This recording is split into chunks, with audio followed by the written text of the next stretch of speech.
Welcome to Dose with Grace. I hope you're doing well and taking very good care of yourself. So, from last video, I just wanted to share 5 very divine and very powerful, transformative Sanskrit words with you.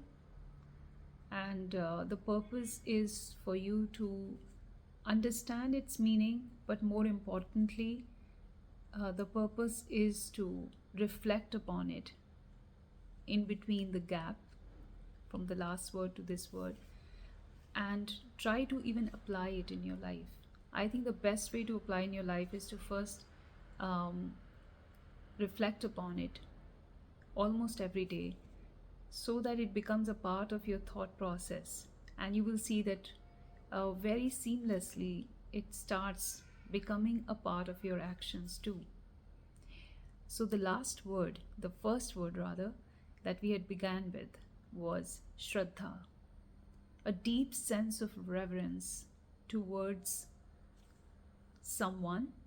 It could be a form of God, it could be someone in your life, or it could be towards your own thought process or your belief. That Shraddha, that sense of complete deep connection, which is unwavering, unshakable, even at the time when you can't see the results immediately, is the first and the foremost mantra that I want to leave you with. Now, from there, let's progress to the next Sanskrit word. I would rather call it mantra because it transports you to the next form of living, a higher form of living. No matter what current state you're in, trust me, these words, once not only just understood, but then actualized in your life, will definitely raise you to a higher state of living. And do let me know if they have made your life much more softer, peaceful, and fulfilling. So the next word that we will understand today together is Abhyaas. Abhyaas. Now, Abhyaas is a word that is mostly associated with doing things, action. Why? Because actions or your habits that we put, repetitive actions that become eventually our habit, they shape our life more than our intentions. Our intentions are the source of our actions, which become our habits. However, we cannot see our intentions every time, but we can see the habits of a person. So therefore, our habits shape our life more than our intentions. Now here, Abhyaas is not intensity. So let's say if you are learning to be more positive and you put your Abhyaas, your practice towards shifting that mindset on every minute basis from thinking something negative towards positive, or thinking something more pessimistic towards more realistic. It's a practice. It cannot be done with one sitting of a very deep meditation practice and then forgotten. No. It is not intensity, it is repetition. It is continuously doing something and maintaining that consistency. And through that consistency, through that daily practice, through that smaller actions, there comes bigger transformations. It's almost like, I always love this example. No matter how much, high quality toothpaste you use, and even if you start brushing your teeth, say 6 a.m. in the morning, and continue brushing your teeth till 10 a.m. in the morning, you may have sparkly white teeth for one day. But trust me, the next day you wake up, no matter how much effort you put in the last day in, ensuring the perfect dental care, you have to brush your teeth the next day. So, Abhyaas is like brushing your teeth for your mind. It is doing small daily practices, small actions, and it leads to long term transformation. Daily practice, small actions, long term transformation. What do we feed our senses? That goes in our daily practice. What goes through our eyes? What goes through our ears? What do we touch? What do we smell? And what do we taste? If we look at something empowering every day in front of our eyes, we are feeding our senses with something empowering and positive. If we listen to positive thoughts, if we listen to some divine learnings, if we listen to our scriptures, or if we read them, even better. Because reading is a double whammy. You read it through your one sense and you hear it through the other. And on your tongue is the taste of that divine scripture. It is actually a triple whammy. So, all our five senses, when they are consumed to words, even if it is a small practice, even if it is a small action, half an hour a day, an hour a day dedicated towards this, you will start seeing big transformations. So, Abhyaas is not about intensity. Doing too much in one day and then never following up probably is never going to serve as much benefit as little efforts, but daily efforts will give rise to a better, a more smoother, and a long lasting transformation. And trust me, for everything, we do need practice. No one becomes an expert in a day. Even for the smallest things, the more we try, the more easily we are able to connect with that aspect. Whether it is health, whether it is our confidence, whether it is spirituality, nothing comes easy. Nothing comes like in burst.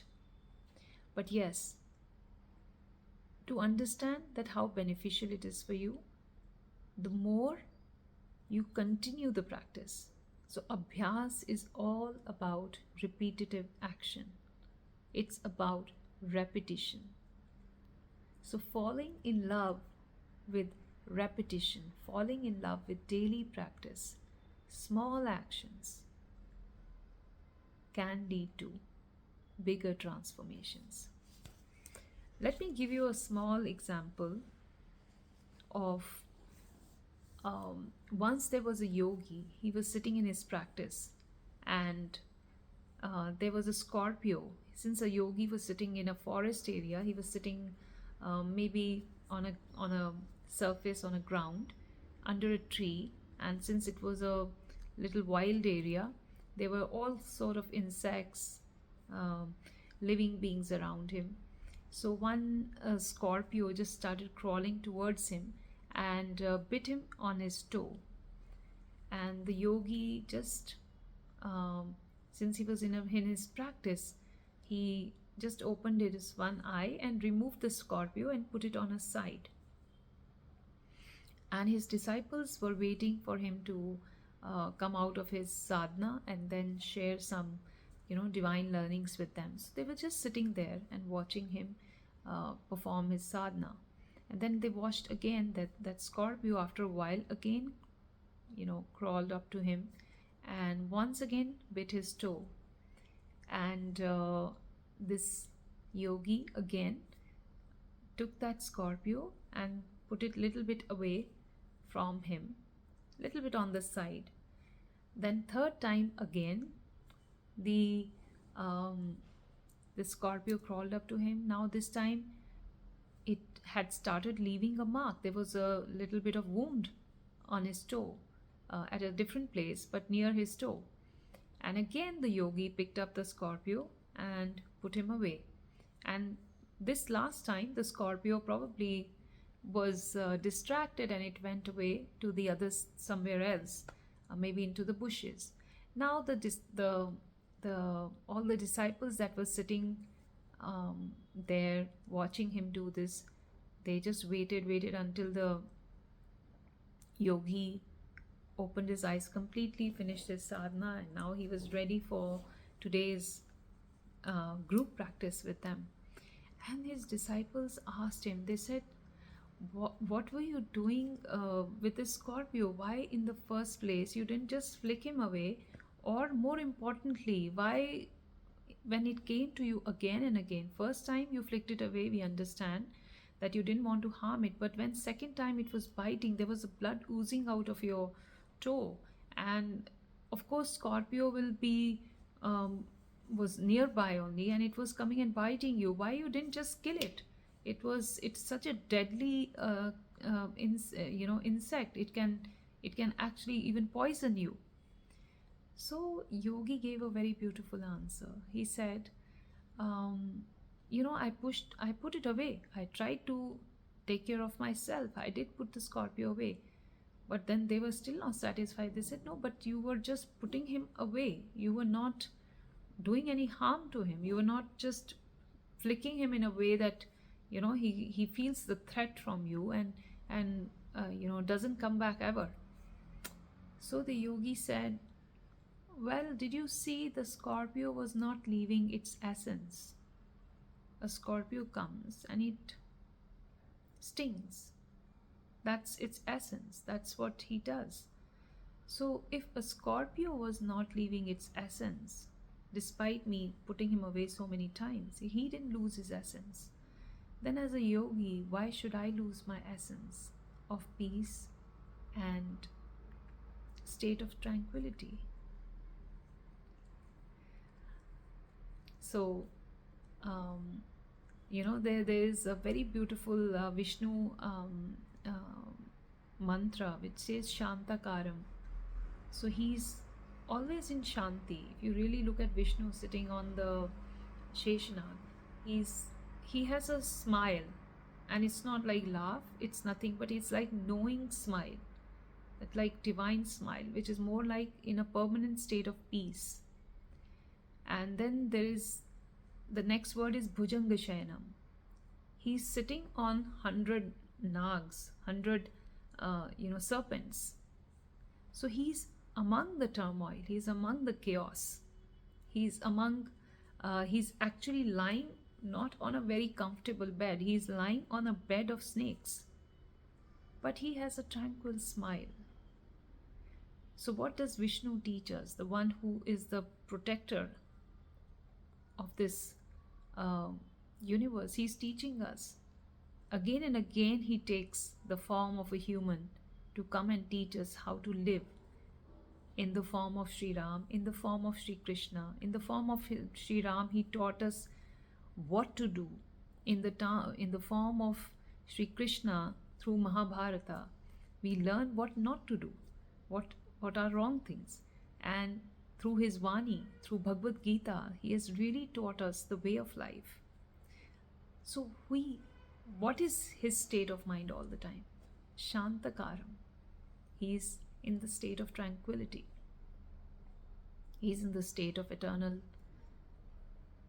sense of bliss, which comes from the source of divine, the sense of completeness. So he says, when a Scorpio is not leaving its essence, which is to sting, then as a yogi, why should I leave my essence? So, this is the beauty of Abhyaas. This is the beauty of repeated daily small actions. We don't realize it, but it has a very, very powerful, very, very deep rooted effect on us, which others see as transformation. But more importantly, we learn how to truly live. It removes all the illusions, it removes all the ignorance, and it makes us the light who we are. So, do Abhyas, choose a practice. I would request all of you to learn Bhagavad Gita, even if you can read a few verses of it every day. If you have time, you can read even an entire chapter of it every day. But trust me, if you give yourself that time every day, you will enjoy to a level that you would yourself not want to stop it.